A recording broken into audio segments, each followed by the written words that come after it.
So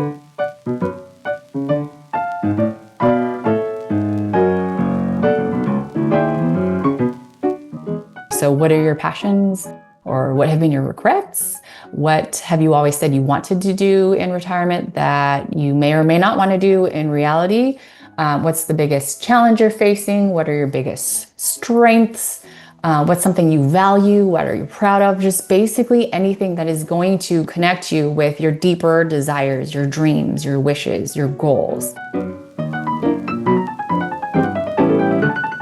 Hello, and welcome to Not Born Yesterday, a podcast dedicated to older adults and the challenges and joys of aging. I'm Miriam Goodman. Not Born Yesterday examines the problems and solutions of growing older today. We bring you the wisdom and voices of experts in the field of aging and offer tips on how to feel your best, use your lifetime skills and experience, and make the coming months and years as fulfilling as possible. I'm Lynn Winter-Gross. Not Born Yesterday is brought to you by Next Village San Francisco, a local nonprofit providing older adults with support to help age in place.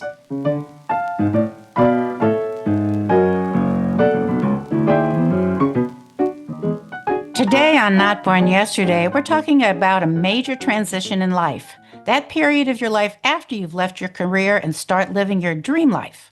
While this period offers a time for reflection, adventure, time with family and friends, and of course fun, too many people are afraid of that open calendar and claim they would flunk retirement. They continue to work long after they need to or look for a new and different job, often because they just don't have a plan. Well, that's the old retirement. Our guest today is Cyn Meyer, a retirement coach and author of Rewiring Retirement, and she'll help us unlock all the possibilities for retirement, full of purpose and passion. Cynthia has helped countless of retirees find fulfillment in the next stage of life. Cynthia, welcome to Not Born Yesterday. Thank you so much for having me. I'm excited. You know, Cynthia, you write that new retirees need to understand their new identity and role as they retire, and that they ought to ignore the should of what society and stereotypes say retirement means. So for many of us, career defines identity. That in itself is a challenge to replace. So how do we create a new identity when we retire? That's a great question. And so what I always encourage people to do is to not fall victim to the stereotypical perspective and view of ageism, basically. So retirement, and it's not a life of leisure only. So my whole mission is to flip that stereotype on its head. It's not time to wind down. It is time to spiral up. And we are all unique. We all have unique gifts to share. We all have different preferences, and retirement is the beginning of a huge growth journey. So shifting from your career role, peak family life role to the unknown is a very challenging period for people. And so we need to, rather than just succumb to the idea that it's time to just settle down into a sedentary lifestyle, kind of go inward directly to define that new role. There's so many different shifts happening at once. It's identity, it's purpose, it's schedule, structure, relations. All these things are happening at once. And there's this step that most people skip over, which is gaining that clarity, specifically on your role and identity. So you described so many stages of pre-retirement. The honeymoon stage, and I know people say, I can't wait to retire and clean up my garage. And then the disenchantment, and then the trying to find something new. So how does one start? So there's definitely a pre-retirement stage, honeymoon stage. So most people prepare financially. And they're like, okay, I can't wait for the day. And 99% of the retirement advice out there is financially based. And so we're excited, and then boom, it's kind of like vacation mode. I don't need to set an alarm. I can, not worry about these deadlines or the stress of all these things that are related to my career. I have more time and freedom. And so without gaining that clarity first and directing all that energy that you invest in your career life and peak family years, it goes floating up. And if we don't direct it somewhere very clear, that whole gaining clarity process, it directs itself typically into the disenchantment stage. And a lot of people can get stuck in that rut. And so this is where it's very important and critical to gain that clarity from within, not succumb to the stereotype, and to really reconnect with okay, it's the beginning of a growth journey. I can learn new things, become excited about new things, find a new sense of purpose, get more passions, reconnect and connect with new people, get engaged with all these different things, express creatively, right? The limitless possibilities are here. And that's how we shrink that disenchantment stage, that rut that I call it. And then that's when you reorient, then you stabilize. And I go beyond that stage 5, which is the huge growth journey. And so you set yourself up with this clarity, with this new system of activating piece by piece, layer by layer of your dream life into reality. And that is what sets you up for that big growth trajectory. So you talk a lot about clarity. I mean, some people may not understand what you mean by that term. So could you define it and how it applies here? So clarity would be first and foremost on your sense of identity, who you are in this new stage. What are your deeper desires, wishes, dreams, goals? What do you want to experience for the rest of your life, in your life?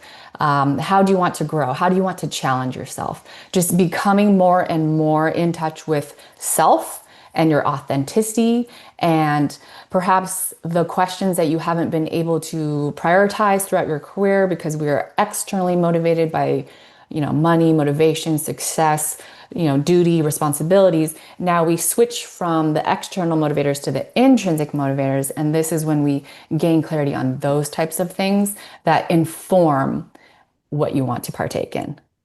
So when we retire, we lose our community, we lose our structure, we lose our sense of what should we do today, getting up and having a place to go. How do you start replacing all that? The first easiest way to replace that is to keep a daily structure going. The easiest first step is to get that structure going. So like I always say, a morning routine that's pretty solid. So before you wake up and grab your phone or any device or any screen and have that agenda hijack your own, it's important to get a really intentional, solid morning routine going, which could include things like meditation, journaling, or just eating breakfast or drinking water, but something intentional that you don't have to battle with yourself in the morning. So it's not like decision fatigue. Like, what do I do today? I know I should exercise and I want to go for a walk, but I have all day, so I can do that later, right? So just setting up a nice morning arena where you could do that day after day after day, so you don't have to think about it. And then a nice bookend to the bottom of the day where you're like, okay, typically when people are left trying to figure out what it is they truly want to do and how to execute that and all these things, it's very easy to just pick up a screen and start scrolling and getting sucked into that, even at the end of the day. So I always say, set up nice evening routine too, where you have a curfew for things like that. And then you can, wind down, whether it's a book or another meditation or journaling or just any type of wind down thing, so that you have a pretty solid, like, bookend to your day, the beginning and the end. And then I really like to recommend just like an AM chunk and a PM chunk, so that you have like your responsibilities, your duties, your chores, your doctor's appointments, your errands, like your admin tasks, those types of things somewhere. I mean, obviously you could choose your own, but oftentimes it works nicely just in the AM.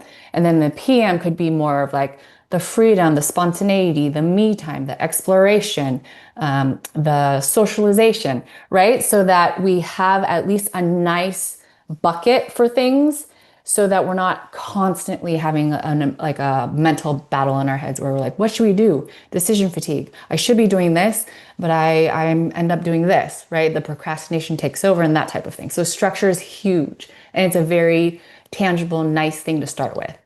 You grew up playing violin in a senior community of some kind, and that sort of gave you an idea that it wasn't good just to sit around all day. How did you translate that into what now has become your career? Yeah, that struck me early on. I grew up playing music in retirement homes, so I saw early on what happens with a sedentary lifestyle and how, it leads to dementia and other type of limitations. And so that struck me, you know, as a young person playing music, just seeing this. And then it wasn't until later in life when my dad had brain surgery and 38 rounds of radiation, and then my grandparents both passed with Alzheimer's, that I took a deep dive into neuroplasticity and neuroscience. And then that's when I married this draw toward helping this audience with life coaching skills. And so that's how I came up with the Rewire Retirement program and that methodology and that whole way of helping this audience. But it had always been one of those things that kind of struck me early on, and just understanding that we can grow. Our brain is designed for it. And it's not enough or beneficial to just do leisure only when you are done with your job. So many of the advertisements for senior living and vacation places show these people happily walking on the beach or playing tennis, whatever it is. But how do you find the balance between leisure and something with purpose, or Yeah, can leisure be purpose? leisure can absolutely be purpose. It's really about what lights you up. If pickleball is it, great. You know when it's too much, too little, how, right? It's up to the individual. So if it's those marketing or stereotypical traditional pictures of, people on the beach or having leisurely time, and that's exciting to you, great. Like most people like to have a cadence and a rhythm to leisurely activity. It's very important. So it's just about being aware of the cadence and how much. So if it's traveling, for example, you can set your cadence. Like what excites me? Once a quarter sounds really exciting to me, right? And I also want to have something that is passionate and purpose driven, right? And where I'm helping a specific audience, right? And so exploring that format. So whether it's speaking gig, tutoring, starting a chapter, volunteering, plugging into something else, or creating your own thing. Oftentimes, what I tell people is that retirement is a robust, multifaceted, diverse portfolio of different energizing aspects, activity, people, places, events that light you up from the inside out. And they each have their own rhythms and cadences. You talk about volunteering, and I have friends who say, I want to volunteer, but I don't really know where, or how do I find it? What can I really offer? Yes. I love that so much because that is one of the biggest shoulds that I hear people talk about, right? It's like one is leisure only. That's what we're, quote, supposed to do. And then the other thing to flip on its head is like, it's time to volunteer.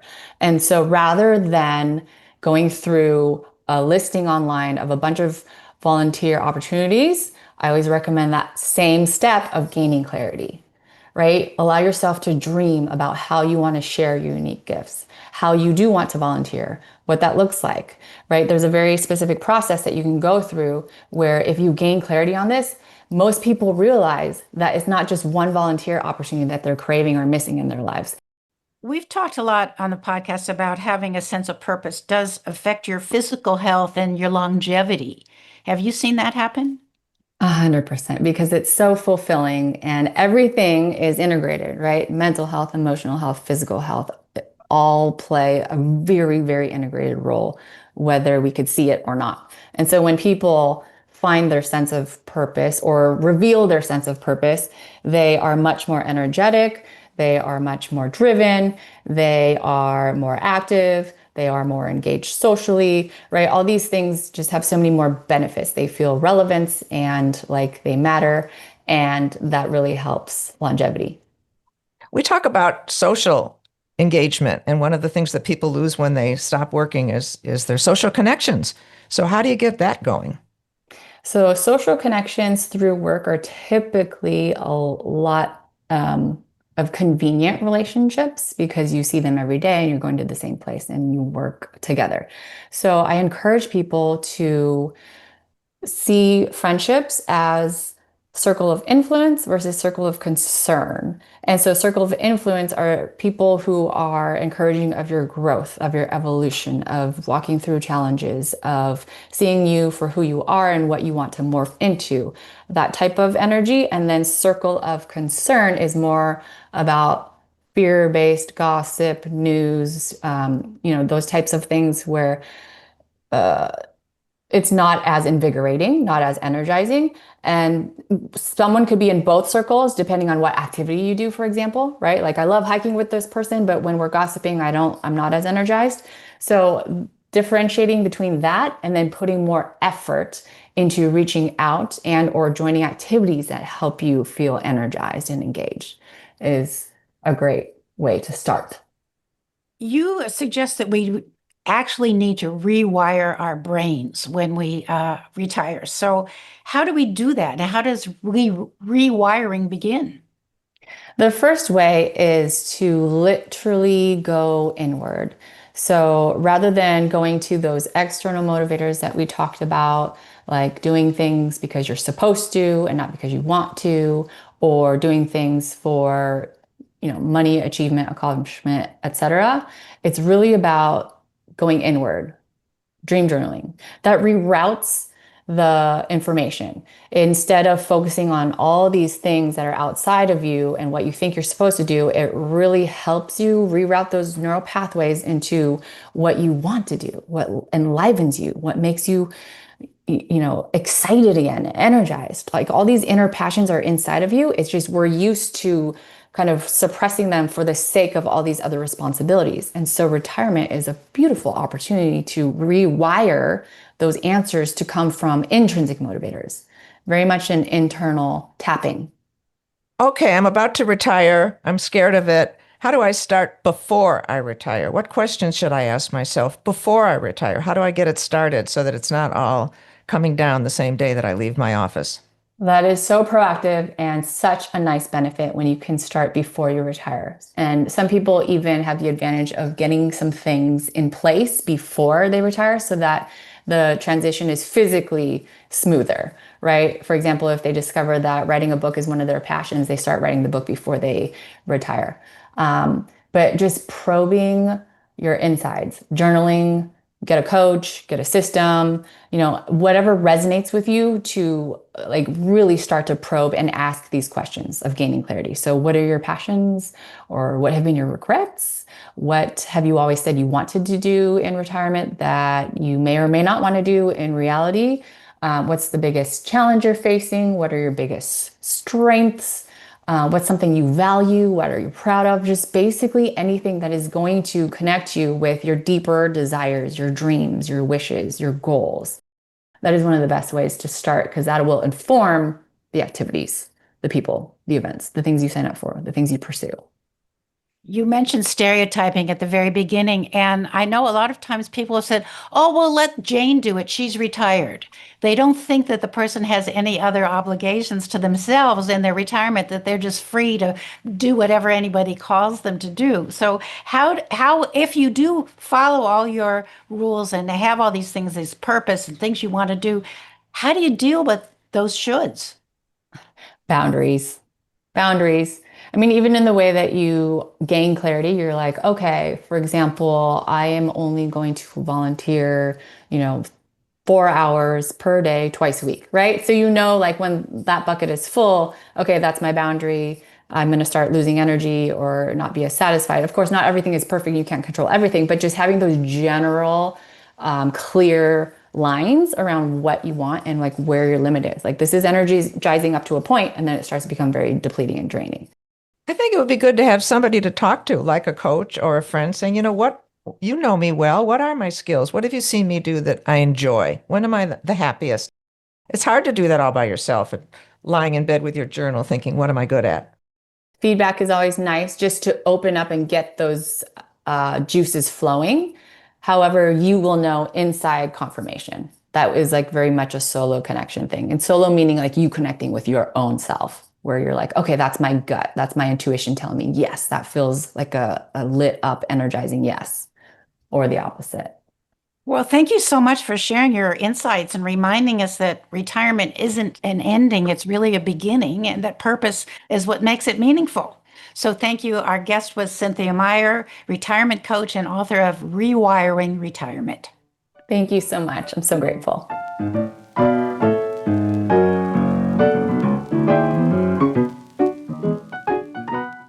Today on News You Can Use, we want to talk about a new way to handle emotions. We all experience life's ups and downs, but frequently we get stuck and we don't know how to move on. Mark Brackett, director of the Yale Center for Emotional Intelligence, has developed a framework to deal with the changing emotions of daily life. He calls it RULER, RULER, recognize, understand, label, express, and regulate. The first R stands for recognize. Pause, accept, and acknowledge that you're feeling something significant. Observe where you feel it in your body. Trying to push the feeling away often makes it worse. U is for understand. Try to figure out what is causing the emotion. Did someone say or do something that caused the reaction? Why is it making you feel this way? L is for label. Research has shown that the simple act of putting your feelings into words lowers your psychological distress. Use as many descriptive words as you can to identify how you're feeling. Are you overwhelmed? Anxious? Fearful? What else? The E in ruler is for express. After you've labeled your emotions, find a healthy outlet for them by talking to a friend. Someone else might offer a different and more helpful perspective. If a friend isn't available, write down what you're feeling. Meditate or listen to music. And the final R is regulate. Regulate your emotions. Now that you have identified them, try something physical. Taking a walk, practice yoga, do some deep breathing, or call someone who needs help. Helping someone else will shift your attention away from yourself. Now, if you start to feel stuck and overwhelmed, remember the word ruler, R-U-L-E-R, and help yourself feel better.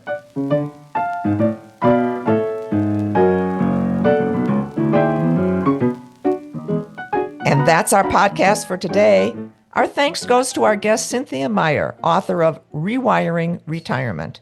You can learn more about Next Village San Francisco at their website, nextvillagesf.org, or you can call them at 415-888-2868. Our theme music is from Hook Sounds, and Jason Dahlstedt is our engineer. And we thank you for listening. We'd love to hear what you would like us to discover and discuss. Please contact us at notbornyesterdaypodcast.org. You can follow us on Facebook and Instagram and subscribe wherever you listen to podcasts. All of these are free and let us know our audience better. Be well, stay strong, and remember, you weren't born yesterday. I'm Lynn Winter Gross. And I'm Miriam Goodman.